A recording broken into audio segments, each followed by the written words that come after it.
бар қызырлы қырғыз жұртым, егемен елім.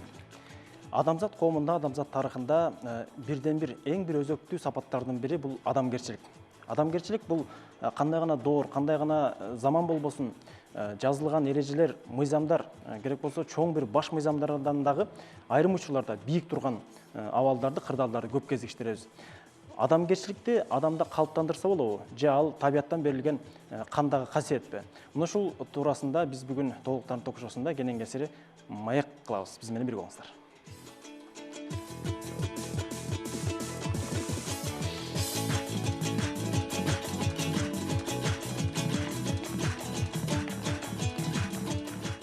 Топ жиынға толғын елді қаттайбыз, топты жарып зор чакырык таштайбыз. Қадырман қалк, қалыс кепке құлақ сал, толуктардын ток-шоусын баштайбыз. Көрсөтүүнү баштан аяк ыргак менен колдоп коштоп, Токтогул Сатылганов атындагы Улуттук филармониясынын солисттери, анын ичинде ушул Алыкул Үсөнбаев атындагы эл шайырлар тобунун солисттери Максат Кулуев, Акыйкат Соңкөлбекова жана Кылычбек Бекешевтер болмокчу. Ошондой эле биздин серепчилерди да тааныштыра кетейин. Коомдук ишмер Турарбек Рыскулбеков жана манасчы Сыргак Мурзакаримов. Куш келипсиздер. Кыргыз Республикасынын эл артисти Исрадин Аманбаев агайды студияга чакырабыз.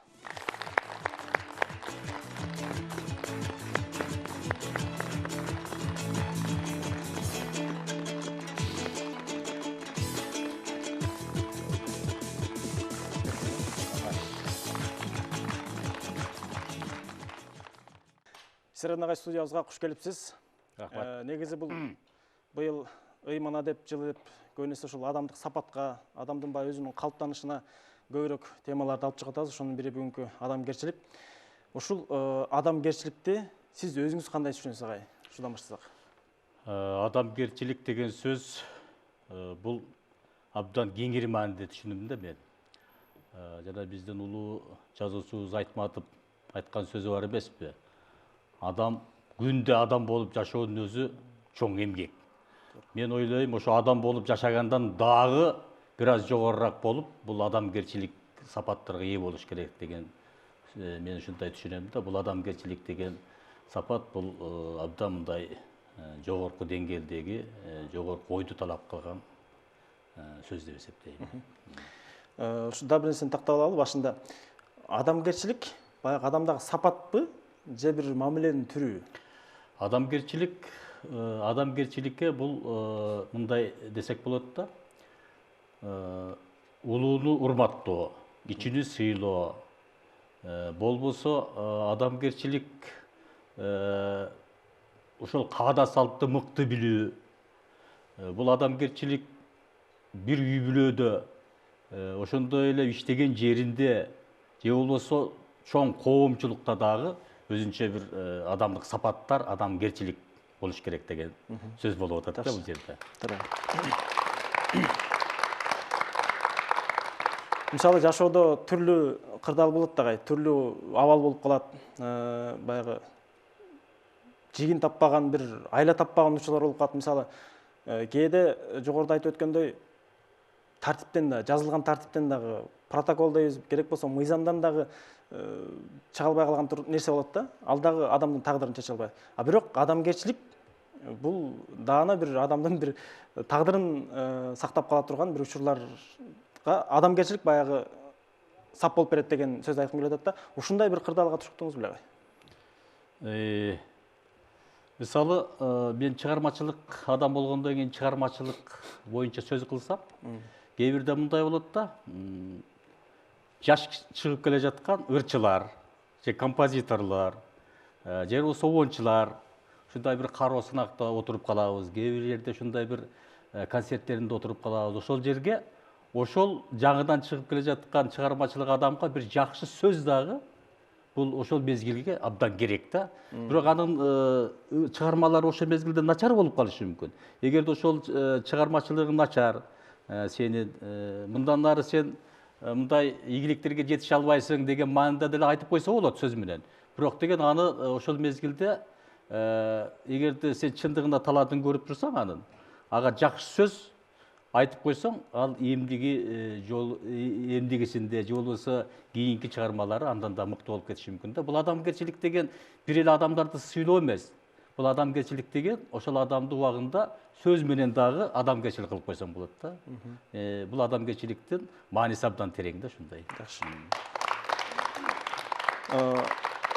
Демек, ошо сиздин сөзүңүздөн улам мындай ой келип атат, адамгерчилик бул көп сапаттардын жыйындысы.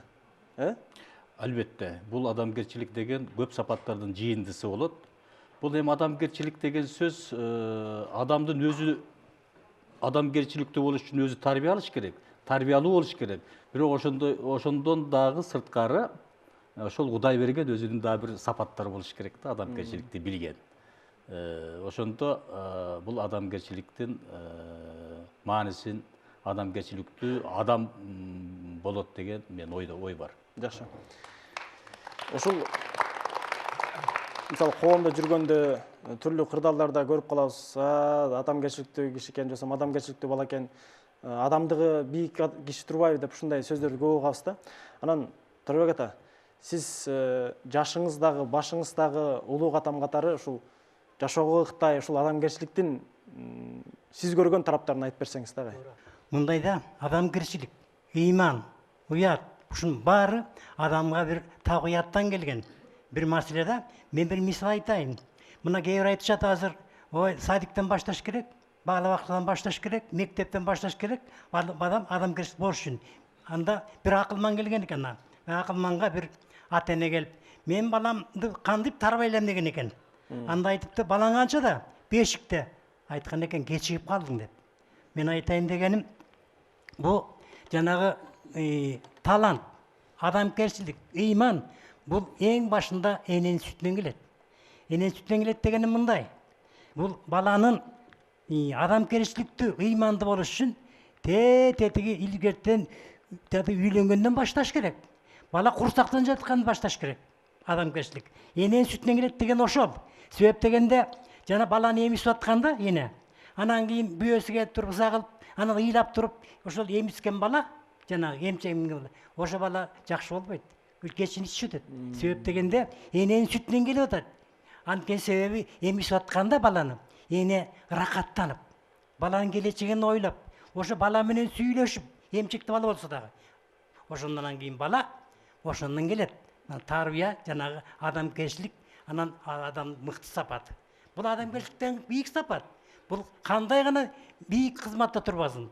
Данчыбы, малчыбы, же башка чоң кызматтабы, эң биринчи мен айтып коерум, адамгерчилик. Айтат, адам экен дейт, адамгерчилик экен дейт. Адамгерчилик бар жерде, мына инелерим отурат, башчы, адамгерчилик болгон жерде жетекчиси, ошо коллектив жакшы болот. Коллектив мыкты болот, ынтымак болот, бирин-бирин сыйлайт, урматтайт, бирин-бирин кадырлайт. Мына ошол жерде иште ийгиликтүү болот, чыгармачылыгы жакшы болот, кандай гана болбосун. Мейли театрда болобу, мейли колхоз совхозда, башка өндүрүштө болобу, мен ушуну айтар элем да. Ошон үчүн ар бир мына эне ата, мектептин мугалимдери, жана башка жетекчилер балдарын өсүп келаткан балдарга жана айтпадымбы? Тетиги бала бакчадан эмес, андан мурун башташ кылсак, ошондо чыныгы адамгерчиликтүү, чыныгы кыргыздын уул кыздары болот деп эсептейм. Бул адамгерчилик дегенде бул адамдарга болгон мамиле деген сөз да, мындай жөнөкөйлөштүрүп атканда. Бул аксакалыбыз туура айтты. Жөнөкөй адам болобу, чоң адам болобу, улуу адам болобу, чоң иште болобу, кичи иште болобу, же карапайым болобу, ошол болгон адамдарга болгон мамилени туура алып барыш керек да.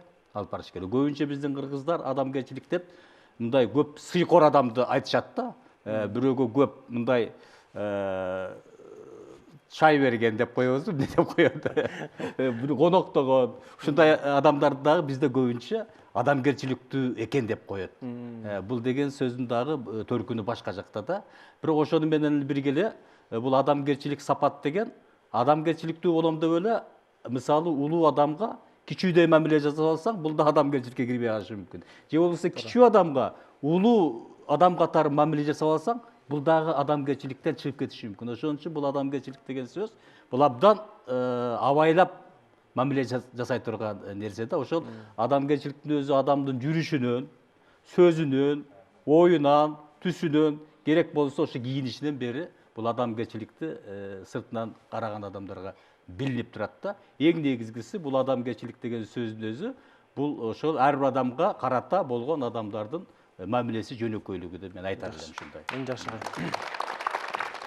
Бир бетке эле адамгерчиликтин деп эле баардыгын эле бажыңдай берсең туура болбой калат. Анын бир граны болот. Кандай жерде, кимге, кайсыга, кайсы убакта, кайсы мезгилде. Ошон үчүн ар бир нерсенин бир ыгы менен, өзүнүн бир рамкасы менен мамиле кылса, мына ошону айтат. О, бул көсөм экен, бул мыкты адам экен, мыкты жетекчи экен дейт. Мына мен деле ошол бир өзүмдүн өмүрүмдө көп жетекчилер менен иштештим. Ар бир кезинде, ар бири кандай мамиле кылат элге, кызматкерлер кандай кылат, ишине кандай кылат, жалпы мамлекет кандай иш кылат, мына көрдүңүзбү? Мына ошон үчүн мен айтар элем, эң туура айтып атасыңар, адамгерчилик эң бийик, бул өзү эң бир жанагы туура айтып атасың бир жерин. Мисалы үчүн жакшы сөз жан кейтет, жакшы сөз жан семиртет деген кеп бар. Көрдүңбү? Сөз менен акча берип эле сен адамгерчилик кылбайсың. Анбай адамды эң бир байгыла турган адамдын ички дүйнөсү менен жакшы мамиле, жакшы касиет жанагы адамдарга кылган. Ошол адамды шердентет, адамды мыкты кылат, адамды чыгармачыл болсо чыгармасына чыгарма кошот, ишине иш кошот. Ошол адам чыныгы анан адам болуп чыга келет. Жакшы. Сурак мырза. Сиз Айкөл баянын жакшы айтып жүрөсүз. Ушул улуу баянда улуу касиетке, улуу сапатка кандай орун берилген? Эми биздин бүгүнкү темабыз адамгерчилик болгондон кийин алгач дүйнө топонсу болуп, Томуктайдан жер куралып, анан биринчи адам ата жаралып, андан кийин обо энебиз жаралган да. Адам деген сөз ошондон улуу деп билем да. Адам ошол күндөн уланып, анан ошол адам деген сөздүн улуулугу менен келип, адамгерчилик деген сөз бар да. Бул адамгерчилик деген сөздү айтып да түгөтө албайбыз.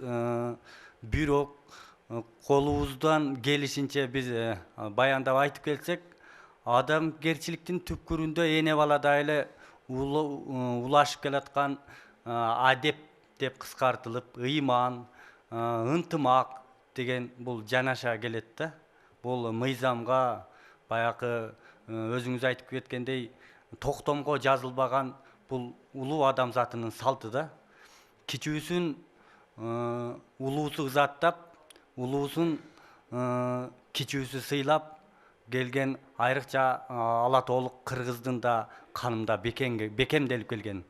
Анткени адамгерчилик кылып, Исрабин агай айткандай, аш берип, болбосо бар дүйнөсүн чачып ирген тил адамгерчиликтен кээ бир учурда туура эмес жактар болуп калышы мүмкүн. Макалда да айтылат, мактап койгон сөз үчүн бар дүйнөңдү чачпагын деп. Адамгерчилик жөнөкөй эле жерден башталат. Биздин аталарыбыз болбосо айыл жергесинде аттуу келгенде атты жылоолоп туруп, акырын колтуктап түшүрүп, же болбосо жай гана колтуктап аткарып койгон. Бул адамгерчиликтин бааланбаганы менен эң чоң бийик сапат болгон. Дал ошондой эле Айкөл Манас жомогунда Манастын адамгерчилигин биз сапатын мен баалап айтып кетем. Алмамбет элинен таарынып, атасынан таарынып, көкчөгө келип, көкчөдөн да батпай, анан кыргыздарга келет. Кыргыздарга келгенде ал ырас бунун баатырлыгын билиш үчүн айгай салдырып, бүт Манас текшерип келип туруп, акырында тасторкон тартып туруп, тасторкон тартканда кымыз сундурганда Алмамбеттин адамгерчилиги, өзүнүн ордун билгендиги, кымызды биринчи Алмамбетке сундурганда менден улуу деп Жакып ханга кайта сундурат. Жана ошондой адамгерчиликтин дагы бир жери, алдындагы атын түшүп, Манас Алмамбетке тартуу кылат Аккуланы. Алмамбеттин дагы адамгерчилиги, Манастын дагы адамгерчилиги. Алмамбет бул Манас сага ылайык мал экен, куюндан бүткөн жан экен. Бул өзүңгө татыктуу болсун, Андан кийинки Сарала деп Сарала атты алган экен. Адамгерчиликтин түпкүрүндө көп сырлар, көп деңгээлдеги улуу нерселер жатат. Биздин ошо толуктап бул жерде дагы жакшы сөздөр болуп атат. Уланта берсек. Рахмат. Сейин агай, мисалы адамгерчиликти азыр мыйзамдын түрү көп, токтомдун түрү көп, анан жашоонун эрежелеринин түрү көп. Мисалы ошо Кыргызга Кытай биздин табиятка тиешелүү болгону да бар, биздин табиятка туура келбегени да бар. Бирок баардык коомдо, баардык эле элде бул адамгерчилик бул өзүнүн сапаттарынын өзөктүү, фундаменталдуу деп коет го, фундаменталдуу түшүнүктөрүнүн бири экен да.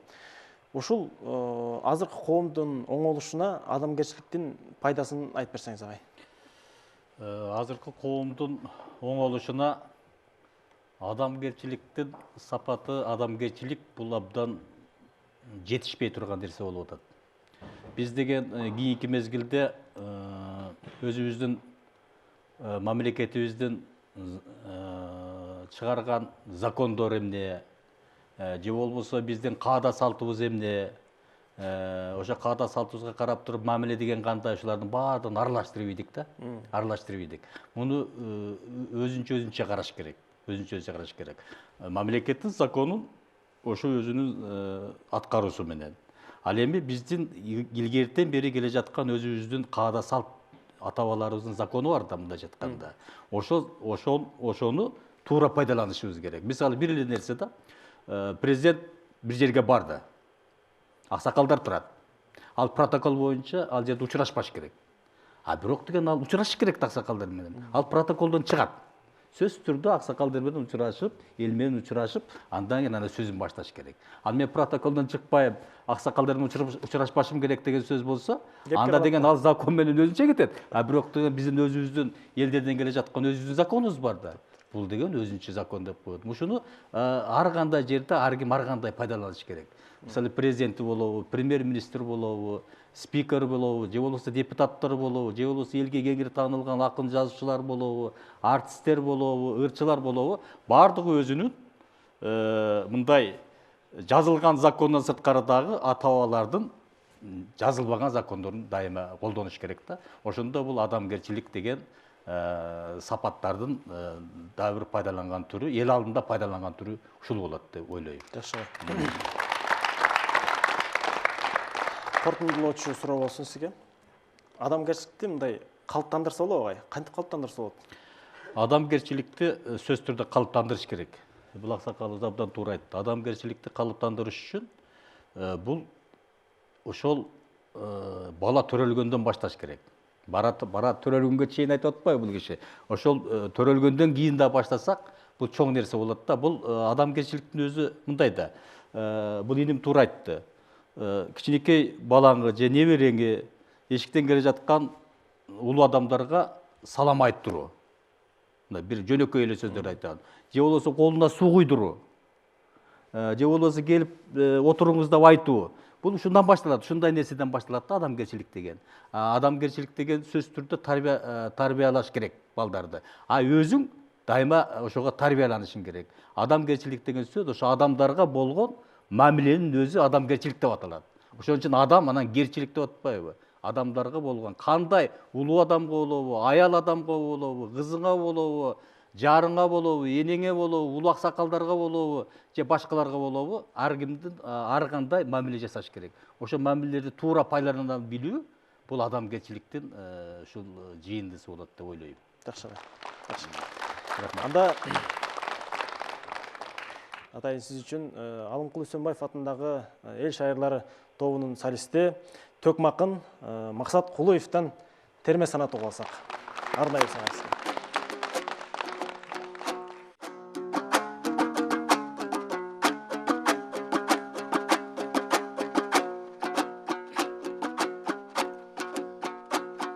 Толбой мынтык атылбайт, ок жебей жолборс качырбайт, жүрөгү кирсиз азамат, жамандык ишке катылбайт, ок жебей каман качырбайт, алкымың бузук зыкымдар, үйүнөн дам татырбайт, кирип калсаң үйүнө кабагы кир деп ачылбайт, Elge doğru gelgende iki gülük teң байлайт.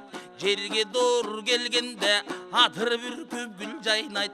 Жақасынан тайбайт, жайлоосунан мал жайнайт. Эр кадырын билбеген эшикте жүрөт жалтактап, ат кадырын билбеген жүрөт салпактап. Дубанды жарар күлүктүн бийик болот жери, жаман адам белгисе кебинде болот кери. Басмайылым бош тартып жолду кала тери.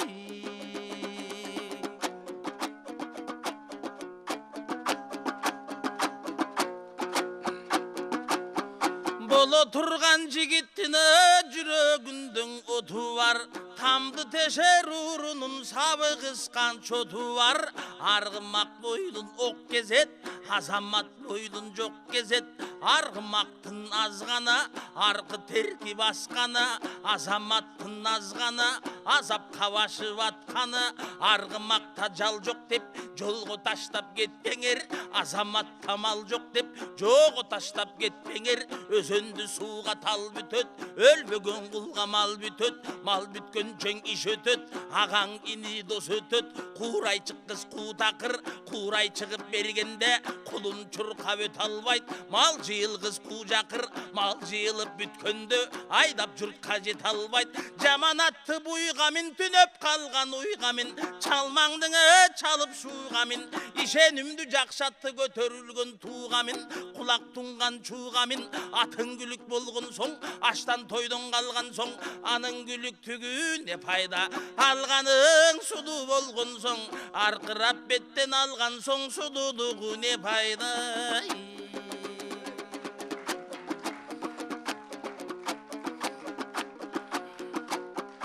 Бул дүйнөдөн эне карып, айтылбаган сөз карып, кийлбей калган бөз карып. Кадырың жеңең билбесе, бойго жеткен кыз карып. Эл жакалай конбосо бетегелдүү бел карып. Казөрдөгү болбосоң, айдыңы чалкар көл карып. Улугуң адил болбосоң, убара тарта тел карып. Жалтаңдын башың зободот, жаман менен дос болсоң, акыры бир күн дободот. Жакшы менен дос болсоң, өлгү чөктү куш салат. Жаман менен дос болсоң, баягымды бергин деп айдан кийин муш салат.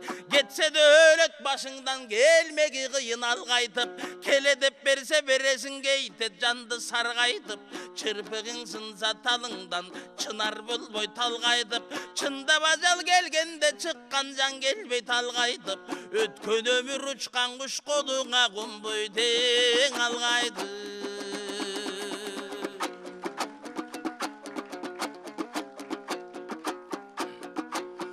Бара-бараң заманаңы кыйын болот, ошондон эсеп кылып мал алган тыйын чыгат. Ошондон алдырбастан жулдурбас аяр болот, тең ошодор.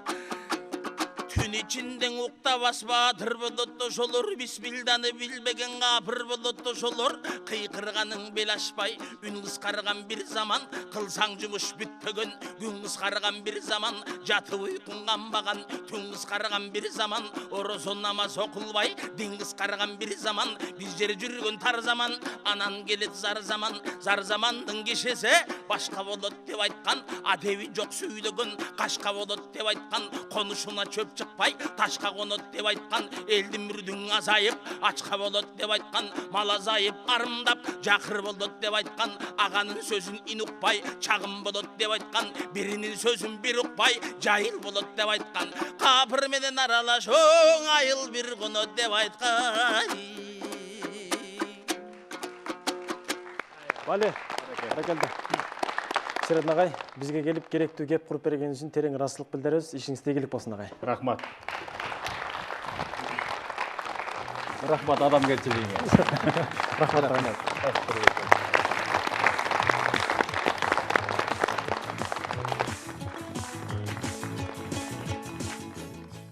Философия илимдеринин кандидаты, доцент Гүлзат Алиеваны студияга чакырабыз.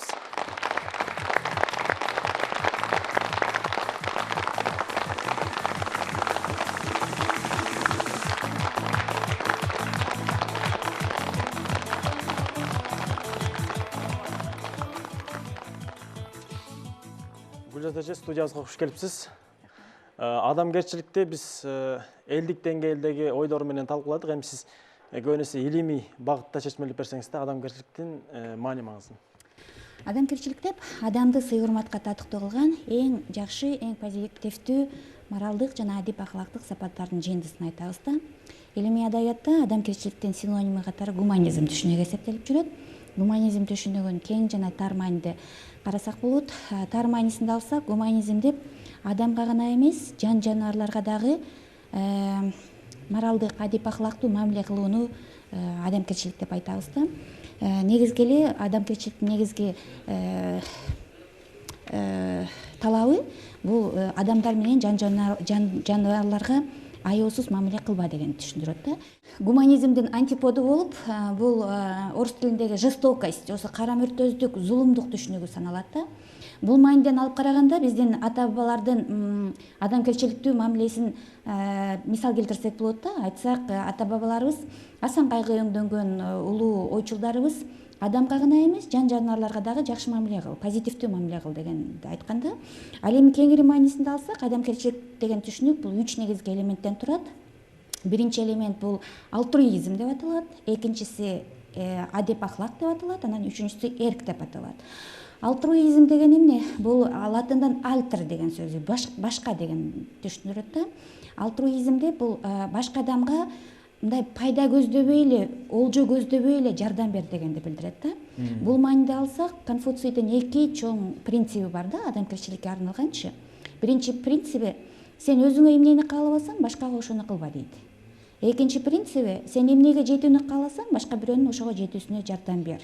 Бул алтруизм деп аталат да. Немец философу Кант жанагы Конфуцийдин 2 эрежесин бул адамзаттын жалпы этикалык императиви деп атаган да. Императив деген сөз бул жазылбаган болсо деле болгон адамзат ушул 2 талапка, 2 эрежеге баш ийиш керек дегенди билдирет да. Экинчиси болсо бул адип акылак. Адип акылак деп билесиздер, бул жазылган жана жазылбаган жүрүм-турум эрежелери саналат. Негизинен кыргыз элинде жазуу жакшы өнүккөн эмес.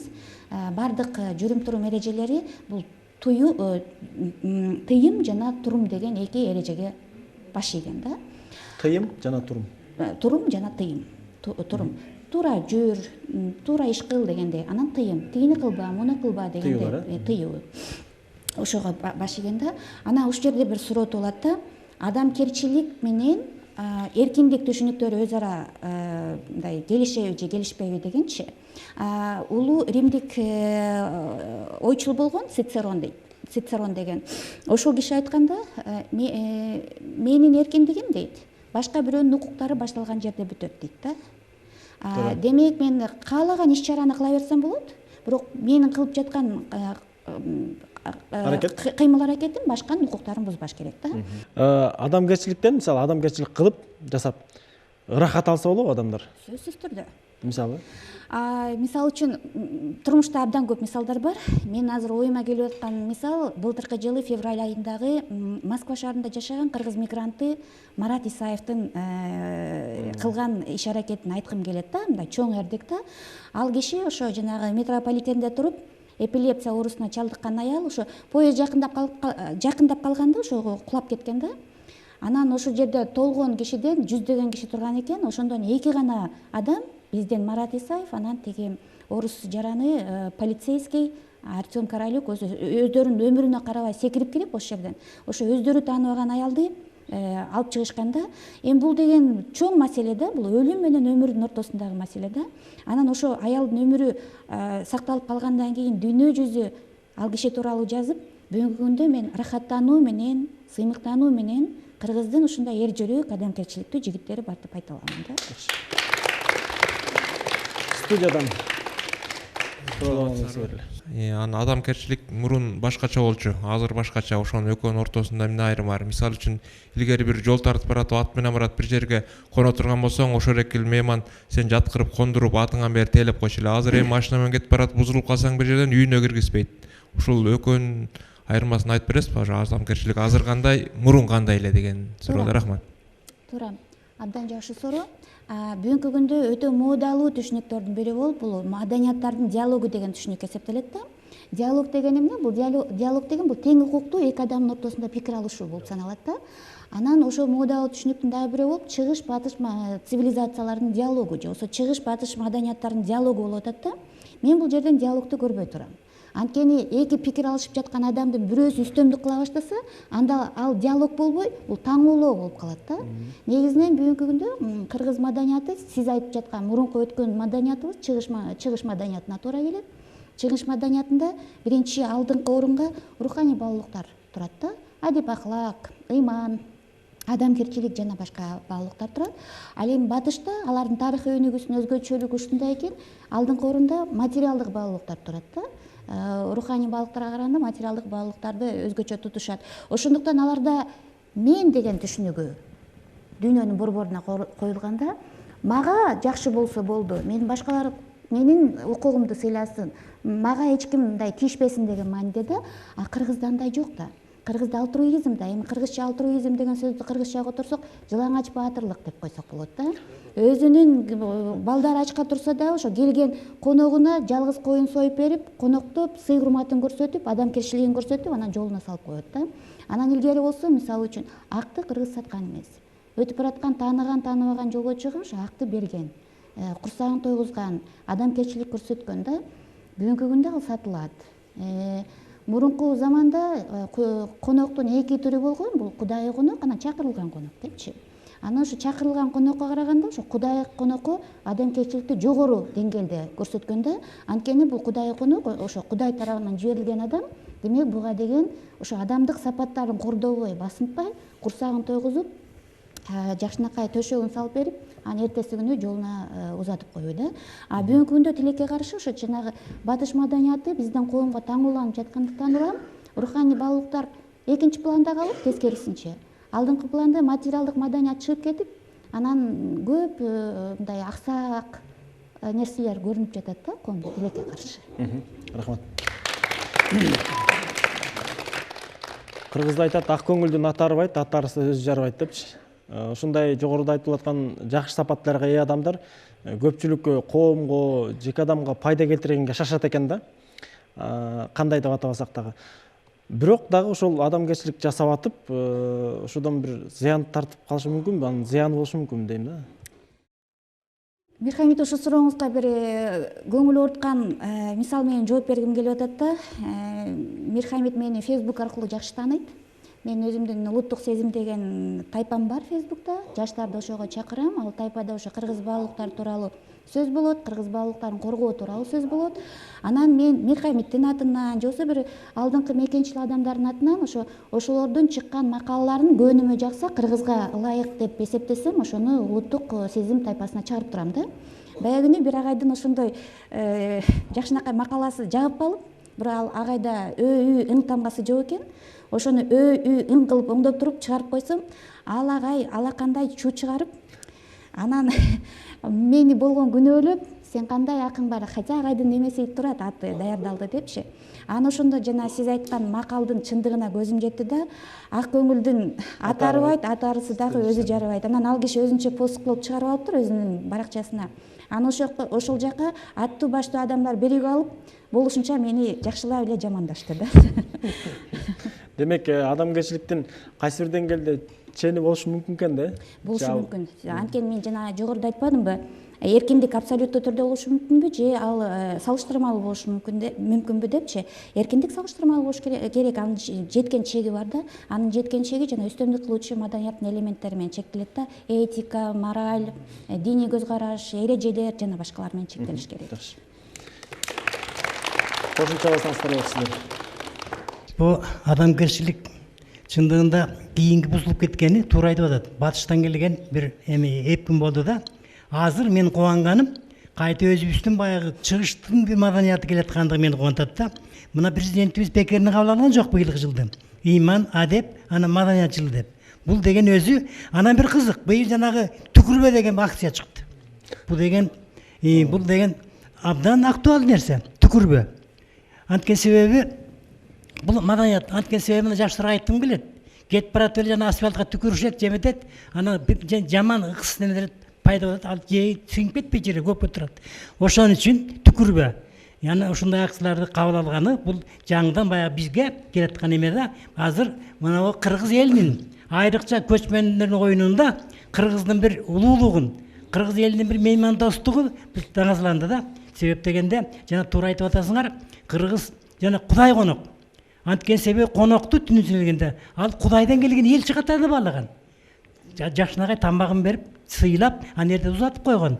Ошон үчүн ушундай баалуулуктарды мына кийинки муундар азыр жакшы маселе кылып атат. Ушуну бир улап кетсе деген менин тилегим да. Жакшы. Анан дагы бир сөз. Кыргыздарда илгери бул кыргыздарда эми бул улуу эл. Кээде биз ыйлайбыз, ой, мамлекет кичинекей, аны элибиз аз деп. Кеп аздан эмес, кеп саздан. Бизал үчүн кыргыз айтат, өзүңдү эр ойлосоң, бирөөнү шер ойло дейт. Өзүнө бийик койгондо, анан кечиримдүүлүгү. Энеңди өлтүрөң атаңды өлтүрөң энеңди алып бер дейт. Бул бай прямо эмес, түз эмес. Бул каймен айтылган менен бул кечиримдүүлүк болгон. Анан кийин жанагы бир туура айттыңыз, жанагы батышта жанагы материалдык эмени бийик койгондо дүйнөнү алтын болобу, акча болобу, кыргыз эли ал жанагы ички дүйнөнү бийик койгондо, ички дүйнөнү айткан баштыктагы төңүнчө баш аман болсун деген. Анан айтат, өзүм өлгөнчө пейилим өлбөсүн дейт. Көрдүңүзбү? Пейил деген жанагы иман, адамгерчилик. Ошон үчүн ушул улуу элге мен урмат сый менен өзүм сыймыктанам. Кыргыз болуп калгандыма чындыгын айтыш керек. Тарыхын сактап таңдайга, намысын сактап маңдайга, кан кечип барган каңгайга, кан манастын тукуму. Бул менин элдин түшүнүгү денеде каны жүрүп турганда адамгерчилиги калбай, кылымдан кылымга улана берет деймин. Бирок баягы эжекебиз айткандай, батыштын бир баягы мадани эмес, моралдык жакты адамгерчиликке алмаштырып жаткандарын дагы түздөн түз биздин элибизге таасир тийип атат. Себеби адамгерчиликке карама каршы текеберчилик деген дагы жак бар. Айбангерчилик деген дагы жак бар да. Мына элди калың эле аралап жүрөт да. Адамгерчиликти Байсирет агай айткандай, колунда бар же бийлиги бар адамга жакшы адамгерчилик жасап туруп, өзүнөн төмөн адамдарга айбангерчилик же болбосо текеберчилик жасап койгон адамдарыбыз деле жок эмес. Менин оюмча, баягы элдин арасында өзүңүз айткандай жардыларга жакын болуп, баягы Кудай конок келсе, балдардан каткан тапканын коюп берген кыргыз жок эмес. Бирок мына буйруса адеп жылы, иман жылы деп элге баса айтып тактап жатабыз. Ушул кайтадан ыйман, адеп элге ырыолосо, элдин байлыгы арта берет демекмин. Менин айтарым ушу. Рахмат.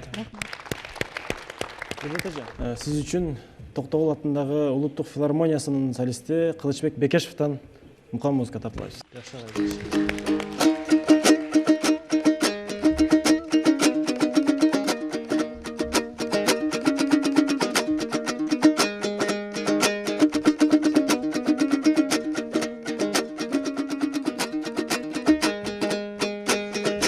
Жамалың айдай жайнаган,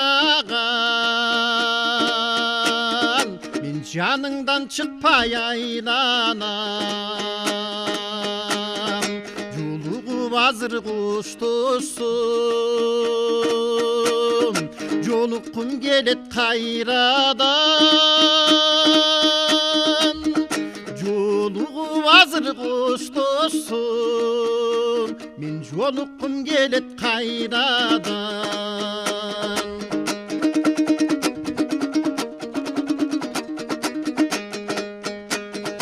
Жодурап карап койгонум, сен жаныма медер болгонум. Күйсөң да нечин кайрылып, күлкүңүң эчбир тойбодум.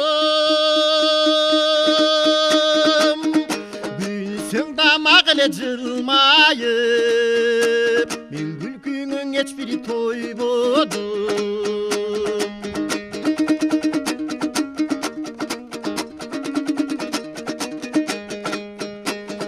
Sözüңдөн такыр танбадым, өзүңө такыр канбадым. Сүйлөгөн сайын кайрадан, сүйлөссөк деймин жалжалым. Сүйлөгөн сайын кайрадан, мен сүйлөссөк деймин жалжалым.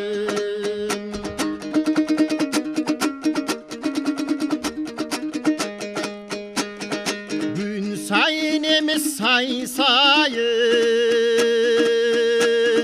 üç sayın emez cay sayın.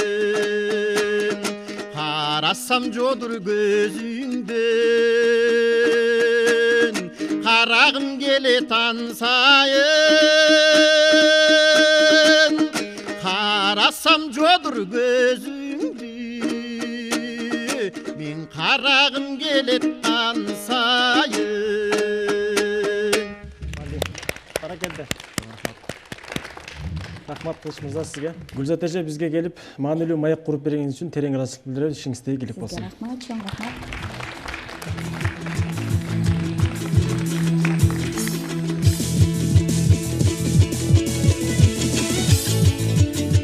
Акшум Каркут жаштар коомдук бирикмесинин мүчөсү Адилет Кабылбек мырзаны студияга чакырабыз.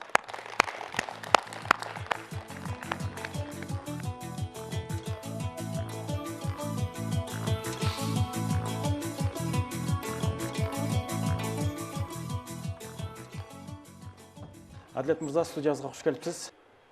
Адамгерчиликти ушул жаштардын чөйрөсүндө сиз аракет кылып жүргөн ушу коомдук жумуштарда аябай бир даана көрүнөт деп ойлойм да. Адамгерчиликти алгач сиз өзүңүз кандай түшүнөсүз? Анан кийин башка суроолорду бересем. Сурооңузга рахмат, арыбаңыздар. Адамгерчилик менин түшүнүгүмдө бул адамга болгон эми негизи адамгерчилик бул аябай мындай бир терең маанини камтыган түшүнүк, асыл сапат, касиет да. Анан аны бир-эки ооз сөз менен эле айтып коюу, түшүндүрүү кыйын. Анан адамгерчилик өзүнө көптөгөн дагы асыл сапаттарды камтыйт деп ойлойм. Ал биринчиден бул боорукерлик, ошол эле учурда ал кеңпейилдик жана ак ниеттик да. Ушуга окшогон көп асыл сапаттарды камтыган ошол биринчи кезекте ошо адамга болгон сүйүүсү, мээрими, боорукерлиги ошол адамдын адамгерчилигин аныктап көрсөтүп турат. Адам ошол адамгерчилиги бул бир гана адамга эмес, жер бетинде адам бул акылдуу жандык болгондуктан кийин ошол жерге, жаратылышка, өсүмдүктөргө, жаныбарларга, ошолорго дагы кам көрүп, ошолорду дагы бир кандай десем, ошолор кам көрүп, ошолорду дагы мындан аркы жашашына бир шарт түшкөн адам деп ойлойм да. Ошондуктан адамгерчилик аябай бир чоң асыл сапат да. Жакшы. Адамгерчилик менен мисалы азыркы заманбап жүрүм турум этикет дейбизби, эрежелердин айырмасы барбы мисалы? Эми айырмасы бар. Себеп дегенде жүрүм турум этикет, мисалы үчүн көчөдө бардык эле өзүн алып жүргөндү балким билбейт көбү, бирок алып жүрө алышы мүмкүн да адамчы. Бирок көчөдө жашынакай көрүнүп, жашынакай өзүн алып жүргөнү менен балким ишиң түшсө, балким ал адамда адамгерчилик сапаты жок болушу мүмкүн да. Ошондуктан ал эми адамгерчиликтүү адам, менин оюмча, ал сөзсүз кайерде болбосун өзүн жакшы жагынан көрсөтө алат деп ойлойм да. Ошондуктан экөөнүн айырмасы бар. Баягы жалтырактын баары эле алтын эмес дегендей, жашынакай сүйлөп, жашынакай көчөдө жүргөндүн баары эле адамгерчиликтүү адам эмес да. Туура. Жогоруда ушул улуу муунда коноктор менен маектешүүдө ушул кандай түрлүү мыйзамдар, түрлүү эрежелер, жоболор иштелсе дагы мындай бир кырдаал болуп калат да. адамгерчиликке салып туруп чече турганчы.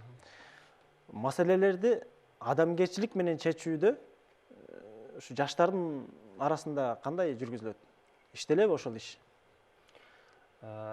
Негизи ошол жанагы маселени талаш тартышты чечкенде эгерде мыйзамга таяй турган болсо, мыйзам калыс жазылганбы деген биринчи кезекте, мыйзам адилеттүүбү деген өзү негизи суроо жаралат да. Эгер мыйзам адилеттүү калыс болсо, анда ошол мыйзамдын негизинде чечилсе, демек ал адамгерчиликтүү да. Эгер мыйзам өзү бурмаланган же бирөөнүн пайдасына жазылган мыйзам болсо, анда сот мыйзамга таяп чечим чыгарса дагы ал адамгерчиликке жатпашы мүмкүн да. Туура.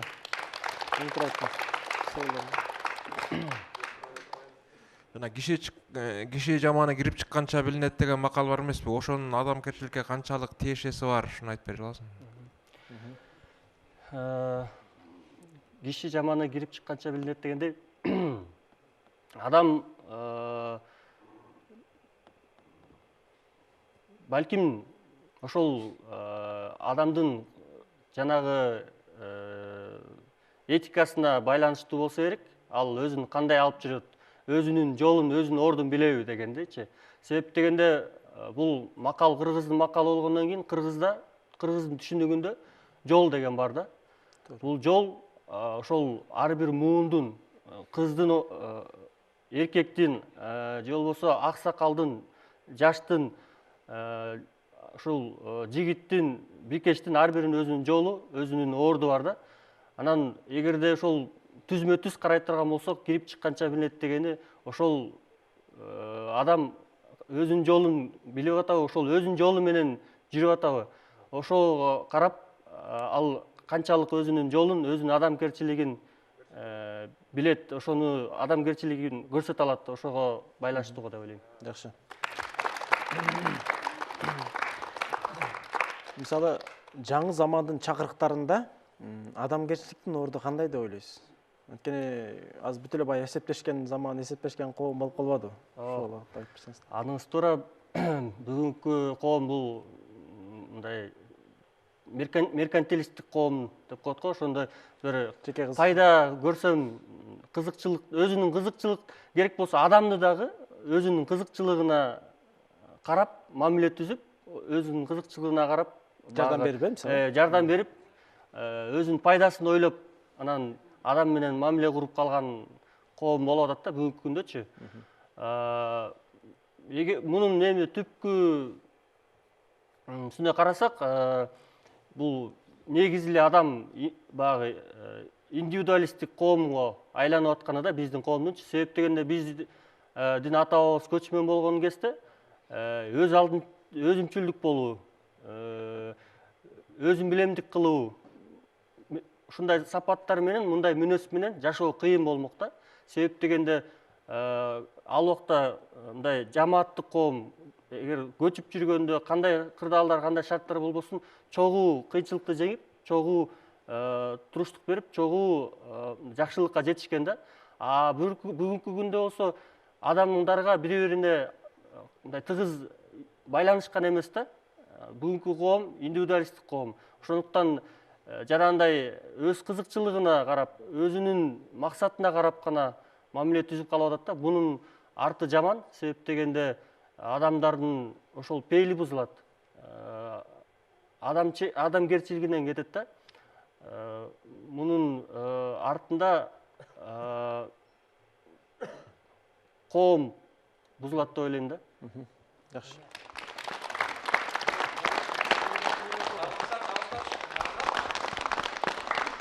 Жанагы сен мага, мен сага дегендей да, эсептешүү. Бирок мен айтар элем, жанагы быйылкы президентибиздин кабыл алган чечими мына ошону жанагы баалуулукту улуттук кайтарып келүү боюнча болуп атат да, жанагындай. Жанагы улуттук. Мисалы үчүн, мына илгери табият сактоо боюнча, жаратылыш сактоо боюнча жана бир нерсени айтып кеттиңиз, жакшы, жанагы даже адам, айвандарга. Мисалы үчүн, апаларыбыз уй сааганда кадимгиде сылап, сыйпап анан эметкенде жакшы ийип сүттү жакшы берген. Эгер уруп соксо ал бербей коет сүтүн. Ушундай көрдүм, адамдарга деги айбандарга да жакшы мамиле керек. Ошон үчүн жанагы жакшы өсүмдүктөргө жакшы мамиле керек. Жакшы мамиле кылып, жакшы музыка койсоң түшүм жакшы берет деген окумуштан далили бар. Ошон үчүн азыркы жаштарды жанагындай чечим менен, жанагындай эме менен коом эгерде жашта ошоктосак, биз бат эле өзүбүздүн баалуулугубузду уруттук, өтүп кеткен баалуулукту биз сактап кала алабыз.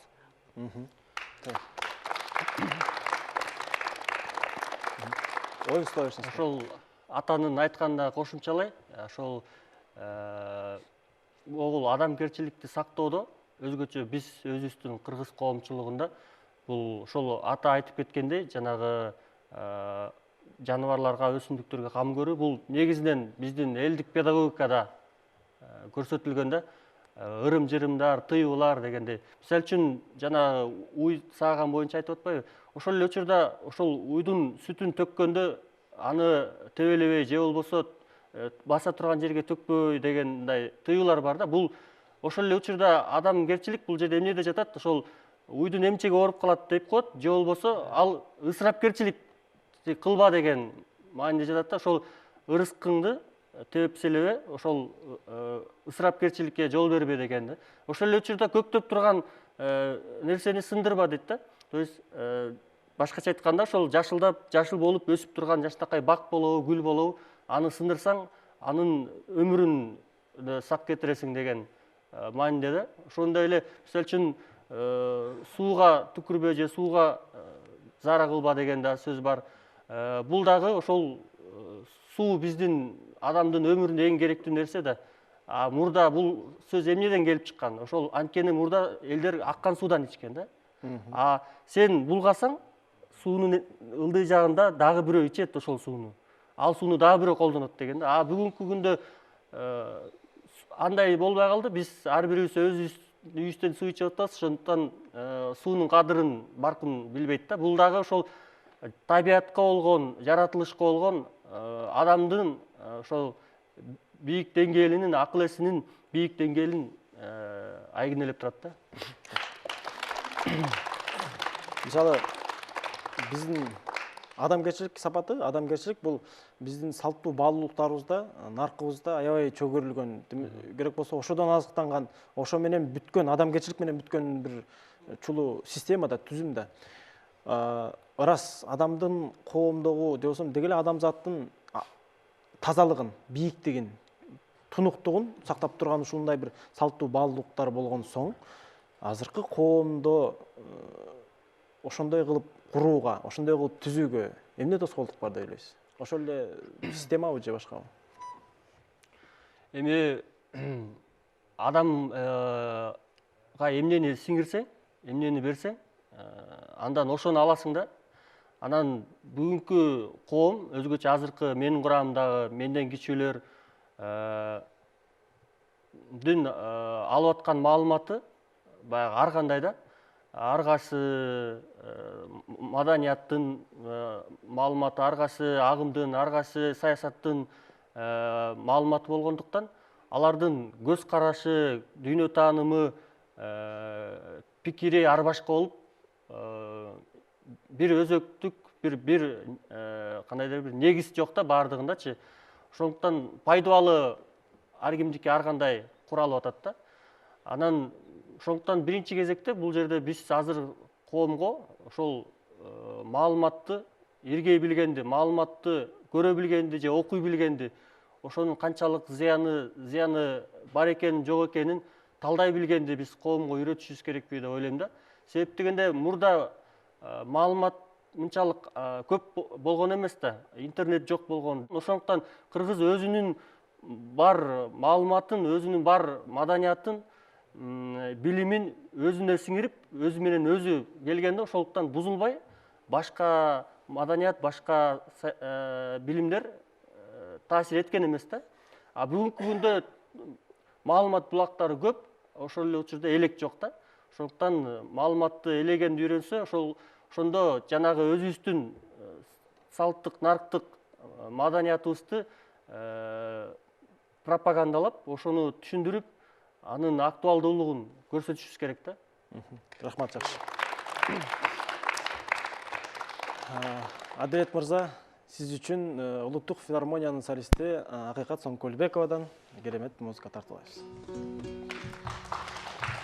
Рахмат, чоң рахмат. Бүгүнкү куттуу студиянын коноктору сиздер үчүн элдик чыгарма аткарып берейин. Кызыл гүл деген чыгарманы аткаргым келип турат.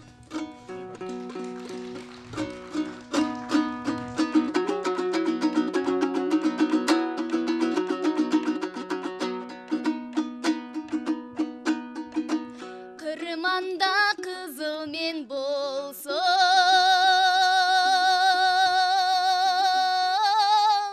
кырандан соккон жел болсом, айрылгыз болуп экөөбүз,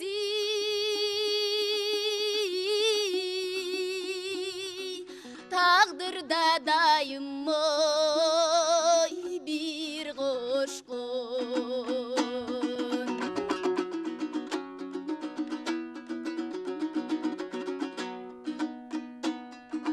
Ак жамгыр болсом жаздагы,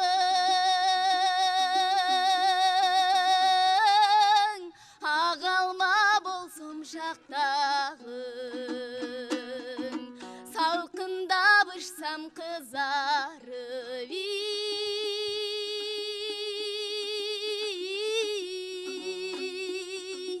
сен үссөң ошолой алмадың.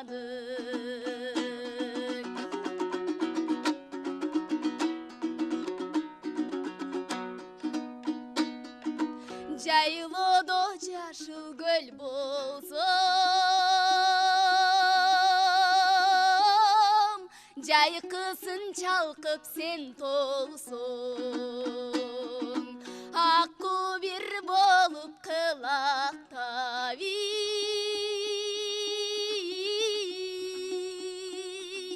жашынып барып ой мен консом, акку бир болуп кылактап,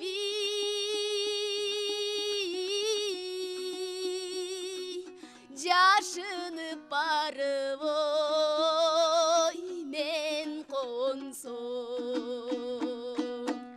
Баракелде. Адилет мырза, бизге келип, омоктуу ой, дымактуу пикирлериңиз менен бөлүшкөнүңүзгө терең ыраазычылык билдиребиз. Ишиңизде ийгилик болсун.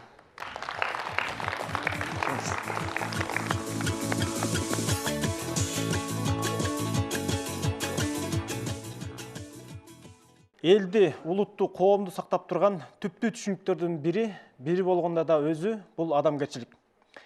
Кандай гана заман, кандай гана кырдаал, кандай гана жашоо болбосун, адамдык бийиктиктен түшпөйлү деген чакырык менен бүгүнкү көрсөтүүнү жыйынтыктайбыз. Келерки көрсөтүүдөн кезиккенче эсен туруңуздар.